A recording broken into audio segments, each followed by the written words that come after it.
ketika itu beliau udah bupati di Kabupaten Goa.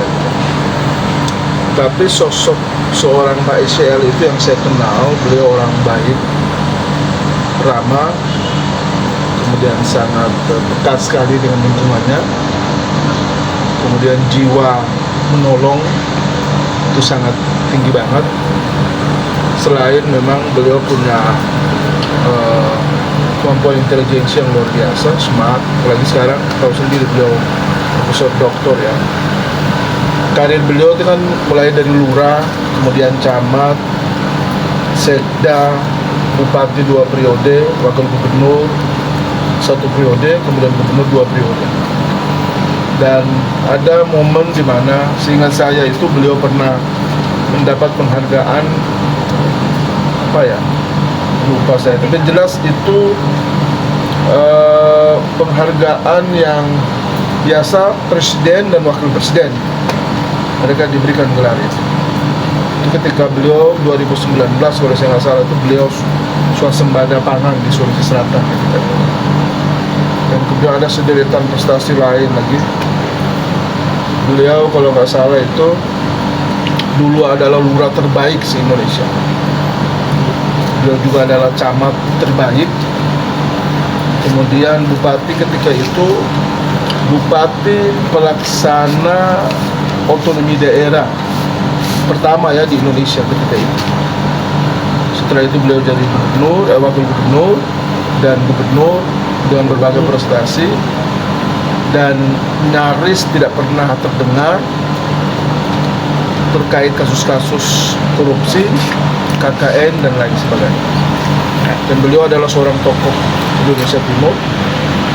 Beliau orang Bugis Makassar yang dikenal tegas, apalagi untuk hal-hal korupsi seperti itu. Beliau orangnya, saya dengar dari beberapa senior saya itu pernah dilempar duit itu ketika dalam tanda kutip ya, beliau mau dikasih duit sogok dan sebagainya ketika beliau jadi kepala daerah dulu ya, gubernur dulu. Dan cerita itu selalu di kampus itu selalu menjadi bahan persenjataan kepada adik-adik mahasiswa untuk mereka tahu bahwa menjadi seorang pemimpin itu bukan cuma hanya mau gaya-gayaan dan menimbun harta, tapi ada hal-hal lain yang paling penting dari itu semua adalah pengabdian dan segala ketulusan dan keikhlasan untuk masyarakat dan Indonesia. Itu adalah sosok yang selama ini yang saya kenal beliau, sehingga memang kami merasa terpanggil untuk memberikan segala daya upaya dan kemampuan kami untuk bagaimana insya Allah menghantarkan kasus ini sampai pada tapal batas dengan mudah-mudahan. Kita berharap doa dan dukungan dari semua, termasuk juga rekan-rekan di KPK, karena kami yakin rekan-rekan KPK juga manusia biasa, mereka juga orang baik-baik semuanya. Nah, ini karena persoalan hukum, mereka tentu membawa bendera negara dan berkaitan dengan penegakan hukum termasuk hukum, sehingga kita menghormati dan kita juga berharap sebagai manusia biasa tentu ya dalam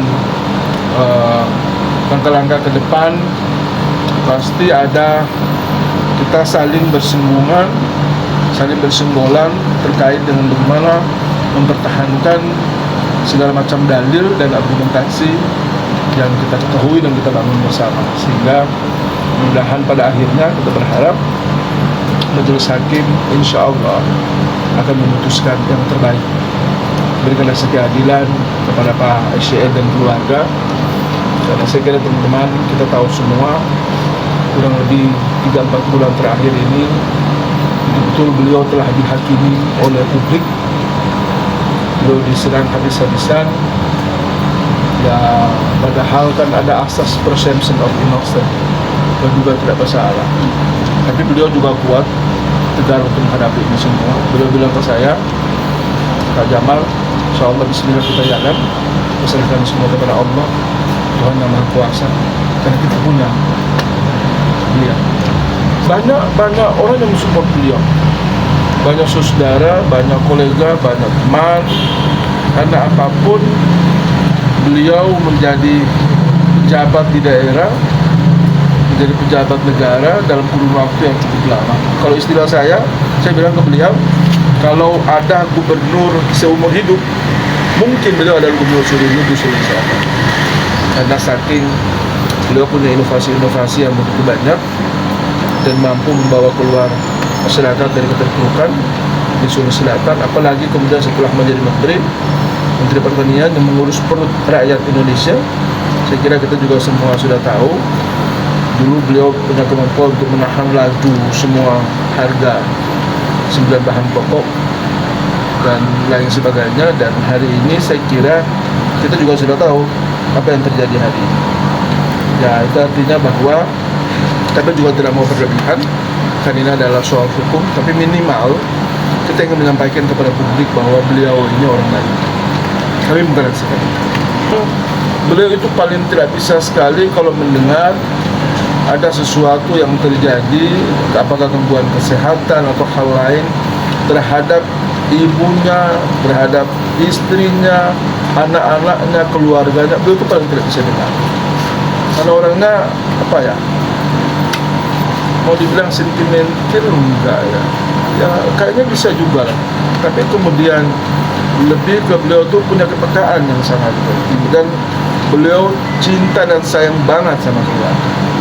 Karena itulah beliau kemarin, kalau kita lihat, kita tonton bersama, beliau sempat datang di Makassar jenguk ibunya sebentar, terus beliau kembali ke Jakarta untuk memenuhi panggilan dari teman-teman penyidik di KPK, dan saya kira kita sudah mengikuti semua proses.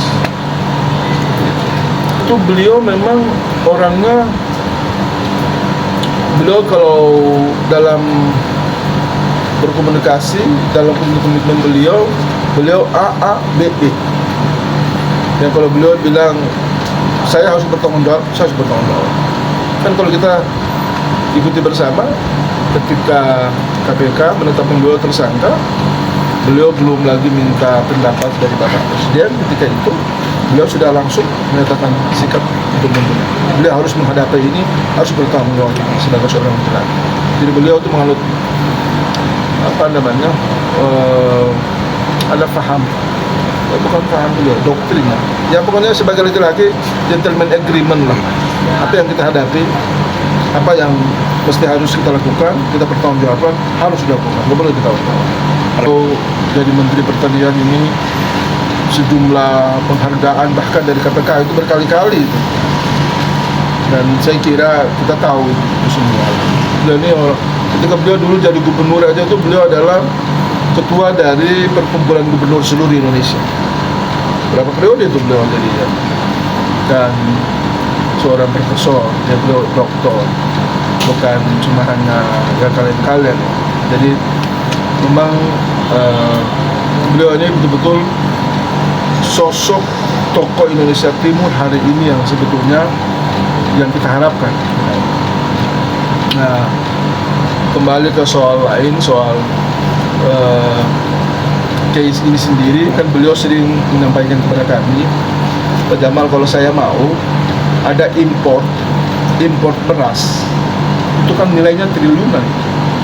Import buah, import daging, bawang merah, bawang putih, tomat, jeruk, segala macam itu, hortikultura lah. Kalau itu aja saya ambil aja, memang tahu orang, emang sedikit juga duit itu, enggak banyak.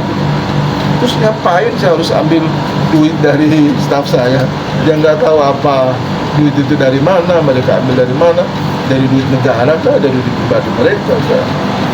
Jadi ya, tapi apapun itu, semua proses sudah berjalan. Beliau bilang kita hormati semua apa yang sudah ada ini, ya kantor teman-teman KPK punya kewenangan untuk itu, dan beliau sangat menaruh hormat sekali untuk itu. Kita semua ikuti prosesnya, insya Allah nanti akan kita buktikan secara bersama-sama di pengadilan yang terbaik adalah kita. Kemarin itu kita udah eksepsi ya, sudah menyatakan bantahan maupun keberatan terkait dengan apa yang didakwakan oleh teman-teman DPU. Insya Allah minggu depan hari Rabu itu teman-teman JPU yang menyampaikan jawabannya. Setelahnya itu putusan selak dari majelis. Nah, mungkin setelah itu begitu mulai masuk di tahapan-tahapan pemeriksaan saksi nanti. Jadi saksi itu kan sekitar 123 orang saksi. Kalau nggak salah 4 ahli, 4 atau 5 ahli. Itu yang ya nantilah teman-teman kalau ingin lebih menarik ya ikuti aja nanti insya Allah. Kita prinsipnya selalu menyampaikan bahwa tolong jaga hubungan baik dengan semua pihak, dengan masyarakat, dengan teman-teman media. Makanya kalau kita lihat biasa beliau keluar teman-teman media sering meminta komentar, beliau selalu menyampaikan. Walaupun sangat terbatas, tapi paling tidak beliau menyapa dan beliau selalu memberi pesan bahwa Jabal kita sama-sama berdoa, jangan lupa untuk sholat karena kita ini semua manusia biasa, tidak ada yang sempurna.